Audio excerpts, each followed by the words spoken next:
राधे कृष्णा। आइए सुनते हैं बृहस्पतिवार व्रत कथा। भारतवर्ष में एक प्रतापी दानी राजा राज्य करता था। वह नित्य गरीबों और ब्राह्मणों की सहायता किया करता था। ये सब बातें उसकी रानी को अच्छी नहीं लगती थी। वह ना ही गरीबों को दान देती थी, ना ही किसी भगवान का पूजन किया करती थी। राजा से भी ऐसा करने के लिए मना किया करती थी। एक दिन राजा शिकार खेलने वन को गए हुए तो रानी महल में अकेली थी। उसी समय बृहस्पति देव साधु के वेश में राजा के महल में भिक्षा के लिए आए और भिक्षा मांगी। रानी ने भिक्षा देने से इनकार कर दिया और कहा कि हे साधु महाराज, मैं तो इस दान पुण्य से तंग आ गई हूँ। मेरे पति सारा धन लुटाते रहते हैं। मेरी इच्छा है कि हमारा सभी धन नष्ट हो जाए और मैं आराम से रह सकूं। साधु ने कहा, हे देवी, तुम तो बड़ी विचित्र हो। धन संतान तो सभी चाहते हैं, पुत्र और लक्ष्मी की इच्छा तो पापी भी रखता है, उसके घर भी होनी चाहिए। यदि तुम्हारे पास अधिक धन है तो भूखे मनुष्यों को भोजन करवाओ, प्याऊ लगवाओ, मुसाफिरों के लिए धर्मशाला खुलवाओ और निर्धन कन्या का विवाह कराओ। ऐसे करने से तुम्हारा यश परलोक में फैलेगा। परंतु इन सब बातों से रानी खुश न हुई। वह बोली, साधु महाराज, मुझे ऐसे धन की आवश्यकता नहीं है कि जिसको रखने उठाने में मेरा सारा समय बर्बाद हो जाए। साधु ने कहा, देवी, तुम्हारी ऐसी इच्छा है तो ऐसा ही होगा। बृहस्पति के दिन घर को गोबर से लीपना, नहाते समय केसों को धोना, राजा से कहना हजामत बनवा के आए, भोजन में मांस मदिरा, कपड़ा धोबी को डालना। ऐसे 7 बृहस्पतिवार करने से तुम्हारा धन नष्ट हो जाएगा। ऐसा कहकर साधु महाराज वहां से अंतर्ध्यान हो गए। साधु के कहे अनुसार रानी ने वैसा ही किया कि 3 बृहस्पतिवार बीते, उनका सभी धन नष्ट हो गया। अब तो राजा का परिवार भोजन के लिए तरसने लगा। तब एक दिन राजा ने रानी से कहा कि हम दूसरे देश को जाते हैं, क्योंकि मुझे यहाँ सभी मनुष्य जानते हैं, इसीलिए मैं कोई कार्य नहीं कर सकता हूँ। देश चोरी परदेश भीख बराबर होती है। ऐसा कहके राजा परदेश चला गया। वहाँ जंगल में लकड़ी काट कर लाकर शहर में बेचकर अपना दुखी जीवन व्यतीत करने लगा। इधर राजा के घर पर रानी और दासी दुखी रहने लगी। किसी दिन भोजन मिलता था, किसी दिन जल पीकर ही रह जाती थी।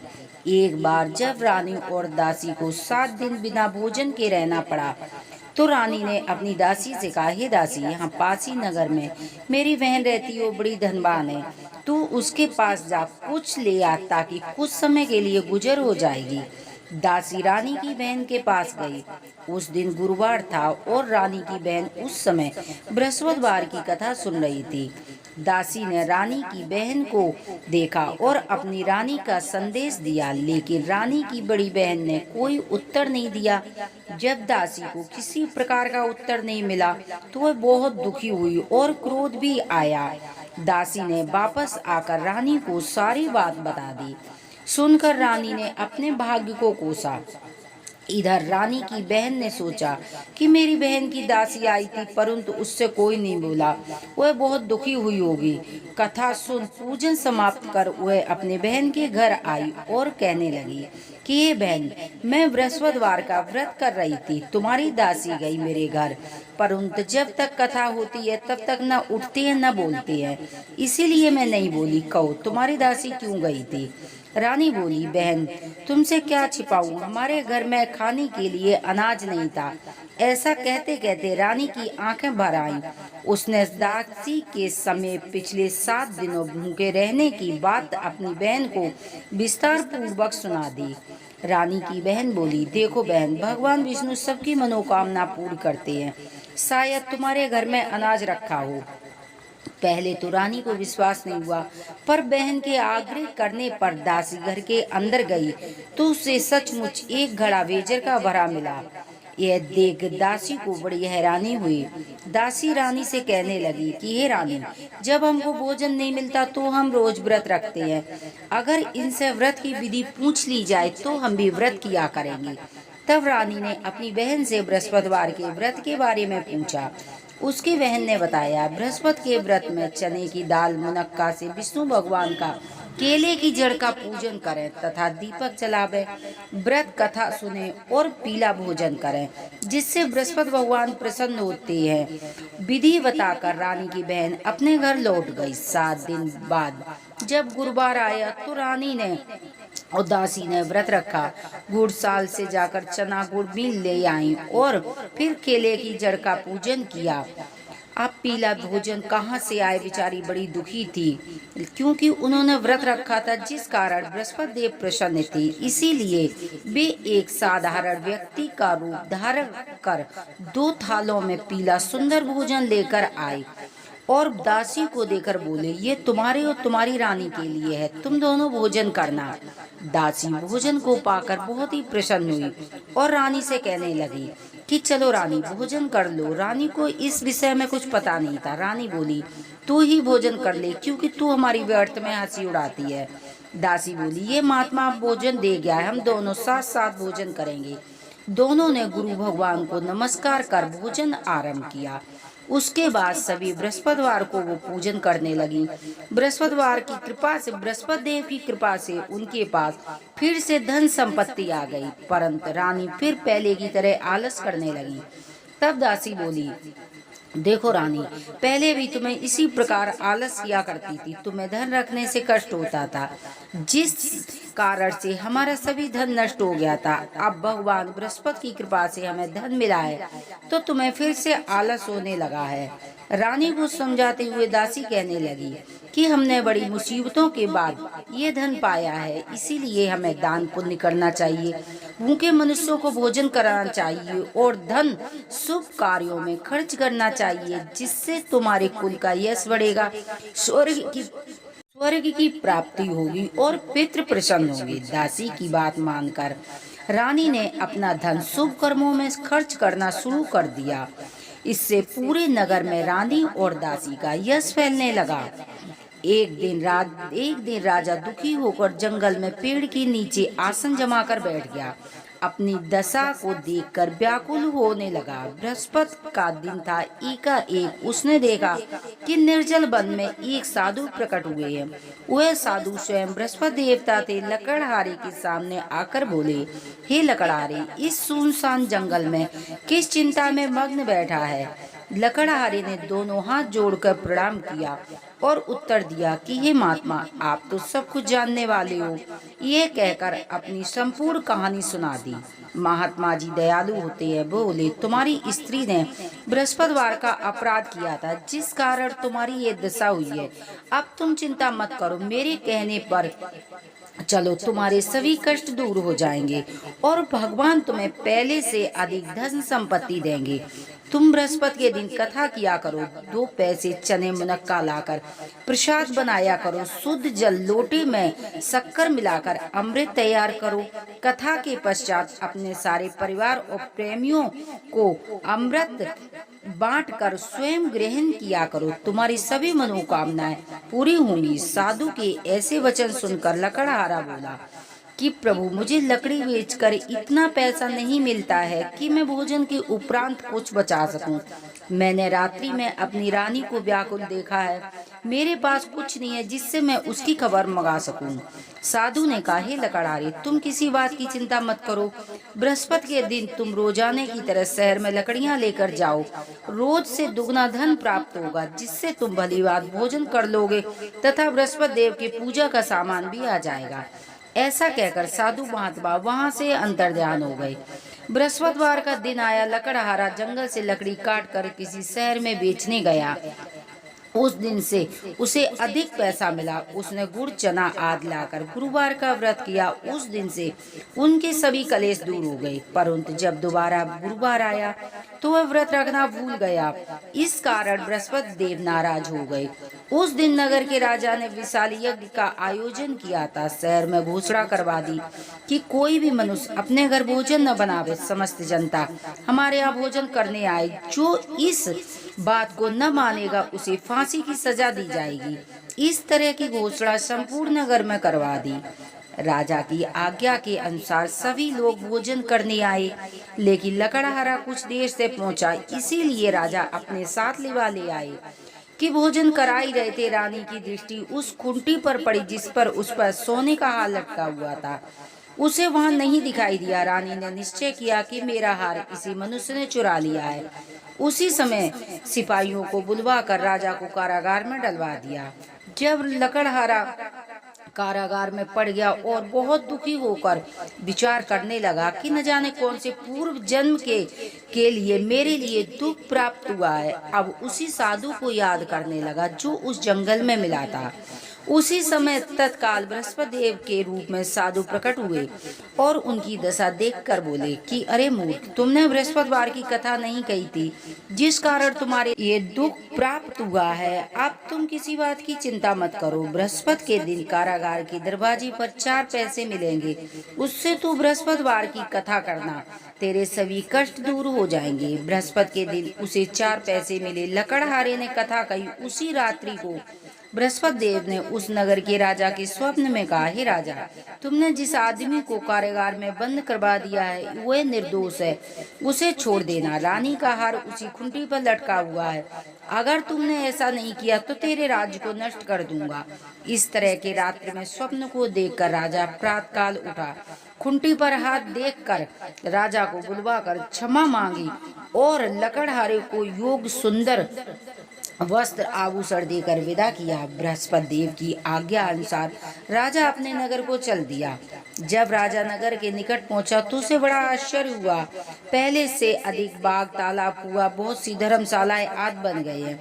राजा ने पूछा कि ये सब किसका है, तो नगर के सभी लोग कहने लगे रानी और दासी का है। राजा को आश्चर्य भी हुआ और गुस्सा भी आया। तब रानी ने यह खबर सुनी कि राजा आ रहे हैं तो दासी से कहने लगी, हे दासी, देख राजा हमको कितनी बुरी हालत में छोड़ गए थे, कहीं हमारी ऐसी हालत देखकर वापस न हो जाए, इसीलिए तू दरवाजे पर खड़ी हो जा।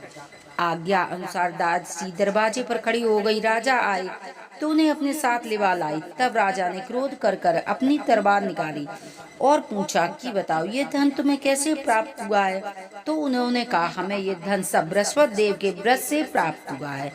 राजा ने निश्चय किया कि सभी लोग 7 रोज के बाद बृहस्पति देव का पूजन करते हैं, परंतु मैं प्रतिदिन दिन में 3 बार कहानी कहा करूंगा और रोज व्रत किया करूंगा।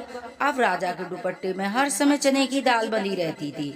एक दिन राजा ने विचार किया कि चलो अपने बहन के यहाँ घूम आवे। घोड़े पर सवार होकर चलने लगा।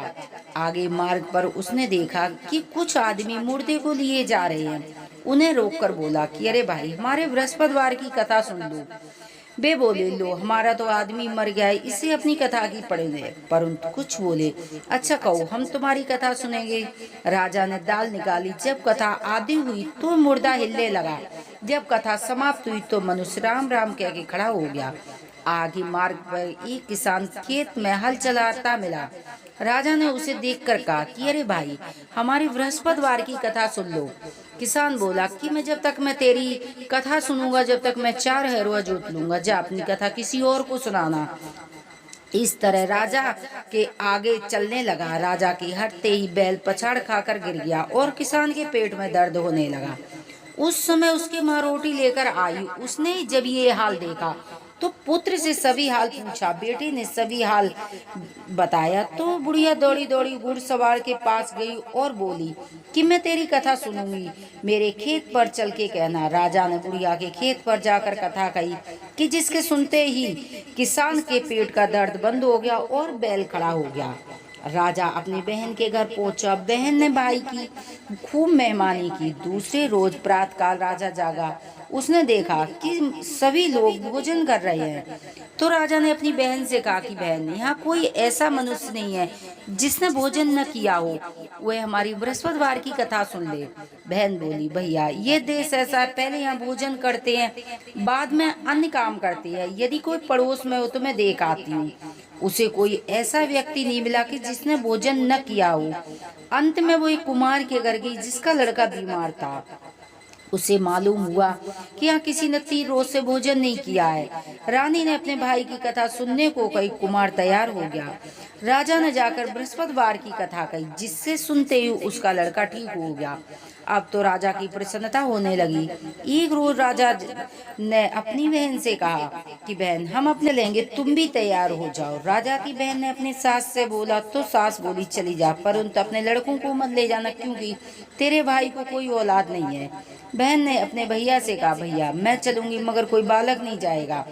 राजा ने बोला, जब कोई बालक नहीं जाएगा तो तुम जाकर क्या करोगी। बड़ी दुखी मन से राजा अपने नगर लौट आया। राजा ने अपनी रानी से कहा कि हम निर्वंशिया हैं, हमारे मुंह देखने का धर्म नहीं है और कुछ लोग तो आज भोजन भी नहीं करते हैं। रानी ने बोला, हे प्रभु, बृहस्पति देव ने हमें सब कुछ दिया है तो हमें औलाद भी अवश्य देंगे। उसी रात्रि में बृहस्पति देव ने राजा के स्वप्न में कहा, हे राजा उठ, सभी सोच त्याग दे, तेरी रानी को गर्व से है। राजा ने जब ये बात सुनी तो उसे बड़ी खुशी हुई। 9वें महीने में रानी के गर्भ से सुंदर पुत्र पैदा हुआ। तो राजा बोला, हे रानी, स्त्री बिना भोजन के रह सकती है पर बिना कहे नहीं रह सकती है। जब मेरी बहन आए तो तुम उससे कुछ मत कहना। रानी ने सुनकर हाँ कर दिया। जब राजा की बहन ने यह शुभ समाचार सुना तो बहुत खुश हुई और तथा बधाई लेकर अपने भाई के यहाँ आई। तो रानी बोली, घोड़ा चढ़ी नहीं आई, गधा चढ़ी आई। राजा की बहन बोली कि भाभी, मैं इस प्रकार न कहती तो तुम्हें औलाद कैसे मिलती। बृहस्पति देव ऐसे है जैसी जिसके मन में कामना को पूर्ण करते हैं। सद्भावना से बृहस्पतिवार का व्रत करता है, कथा पढ़ता है और दूसरों को सुनाता है। बृहस्पति देव उनकी सभी मनोकामनाएं पूरी करते हैं। सद्भावना से बृहस्पति देव उनकी सदैव रक्षा करते हैं। संसार में जो मनुष्य सद्भावना से भगवान जी का पूजन व्रत सच्चे हृदय से करते हैं तो उनकी सभी मनोकामनाएं पूरी होती हैं। जैसी सच्ची भावना से राजा और रानी ने उनकी कथा का गुणगान किया था, बृहस्पति देव ने उनकी सभी मनोकामनाएं पूरी की थी। इसीलिए पूर्व कथा सुनने के बाद प्रसाद लेकर जाना चाहिए और हृदय में मनन करते हुए जय जयकार बोलना चाहिए।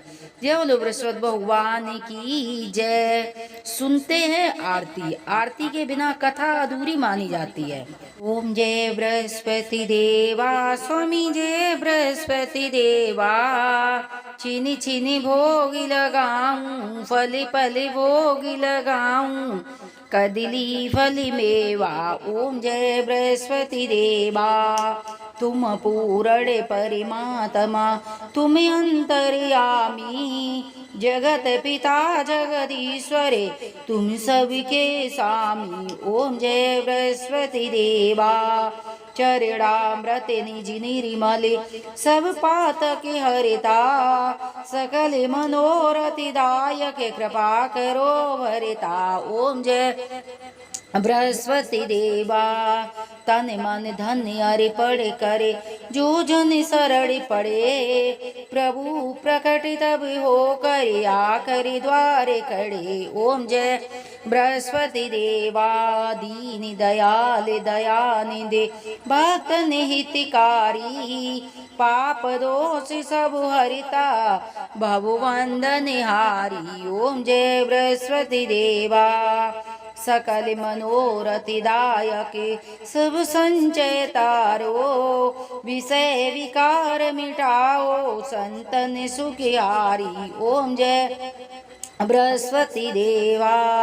जो कोई आरती तेरी प्रेम सहित गावे, कहत शिवानंद स्वामी, भजति हरि हरि स्वामी, मन वांछित फल पावे। ओम जय बृहस्पति देवा।